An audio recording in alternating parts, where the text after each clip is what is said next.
Welcome to మన తెలుగు మాటలు. మనం ఎన్నో అద్భుతమైన ఆలయాలు, ఎన్నో వింతలను చూసుంటాం, వినుంటాం. కానీ ఇలాంటి ఒక వింత గురించి మనం ఈరోజు తెలుసుకుందాం. ఇది నిజంగానే తమిళనాడు రాష్ట్రంలో జరిగిన ఆశ్చర్యపరిచే సంఘటన అని చెప్పుకోవాలి. అదేమిటో తెలుసుకునే ముందు కింద కనిపించే రెడ్ కలర్లో ఉన్న సబ్స్క్రైబ్ బటన్ని క్లిక్ చేసి మా ఛానల్ని సబ్స్క్రైబ్ చేయడం ద్వారా ఇలాంటి మరెన్నో అద్భుతమైన ఆలయ విశేషాల గురించి మీరు తెలుసుకోవచ్చు. ఇక విషయంలోకి వద్దాం. తమిళనాడులోని తంజావూరు జిల్లాలోని కుంభకోణం సమీపంలో తెప్పెర్ మనాల్లూరులో ఒక శివాలయం ఉంది. ఆ ఆలయంలో శక్తిమాత మరియు శివుడు మనకు దర్శనమిస్తాడు. అయితే ఈ ఆలయంలో రుద్రాక్షలతో అర్చన చేయడం విశేషం.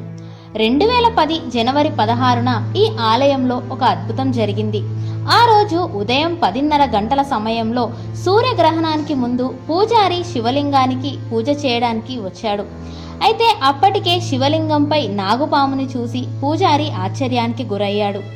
ఆ నాగుపాము శివలింగం పైన ఎంతో ప్రీతిపాత్రమైన బిల్వం ఆకులను ఆ గుడి ప్రాంగణంలో ఉన్న బిల్వం చెట్టు నుంచి ఒక్కొక్క ఆకుని తీసుకొచ్చి అలా 3 సార్లు శివలింగం పైన బిల్వం ఆకులతో పూజించింది.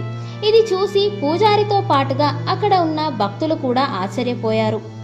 అయితే ఈ వార్త తెలిసిన చుట్టుప్రక్కల గ్రామ ప్రజలంతా ఈ అద్భుతాన్ని చూడడానికి తరలివచ్చారు. శివుడు ఆజ్ఞ లేనిదే చీమైనా కుట్టదంటారు కదా, అలా ఈ అద్భుతం ఆ పరమేశ్వరుని మహిమ వల్లే జరిగిందని అక్కడ ప్రజలు నమ్ముతున్నారు. మరిన్ని ఆసక్తికరమైన విషయాల కోసం మన తెలుగు మాటలు ఛానల్ని సబ్స్క్రైబ్ చేయండి. Thank you for watching.